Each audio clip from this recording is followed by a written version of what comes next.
This is the Sugarbeet Report, bringing you the latest information from NDSU throughout the sugar beet growing season. Like most crops, sugar beets perform better with nitrogen present, but there are sources of urea that can cause nitrogen loss. Daniel Kaiser, University of Minnesota Extension soil scientist, recently completed a 3-year study on this topic. Daniel, what was your main focus with the study on nitrogen loss? So the big thing that I was really looking at with this particular study, if we look at some of the urea sources, was just to give me an indicator of what potentially to look at, because there's so many options out there. And I think that's the challenges for growers to kind of wade through what's out there and what's best for them.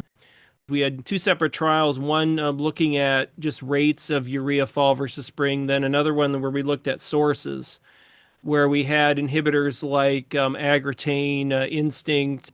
We had the coated products ESN, SuperU, which is that is AgriTain at a lower rate, plus DCD. Just some different options to look at different pathways for nitrogen loss. So I think that was kind of the key thing that I wanted to do, and do that over about a 3-year period in both the northern and the southern growing regions.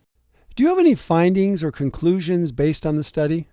So, one of the key things, just looking at the data, the southern data was pretty clear in terms of time of application, that we were seeing, much greater tonnages with the spring application, in that it took less nitrogen. In the north, interesting enough, it was kind of a mixed bag. There were actually a couple years at Crookston where the fall application actually did better in terms of tonnage. 2 of the years fall was better. One of the years they were the same. And then this last year, actually, when we had a wetter spring, actually the spring was better. So it's all dependent on moisture. And that's really, I think, the key with a lot of this. And there's some questions I think we could be addressing here in the future with research from this, just based on some of these findings within the last couple of years. At this point, Daniel, do you have any recommendations? I've had some, consultants ask about, what I would potentially recommend for particular products, maybe looking at straight urea, looking at something like a full rate of AgriTain or Anvol, which are both urease inhibitors, and something like that 1/3, 2/3 ESN blend at full rates of nitrogen, because that's really what we need.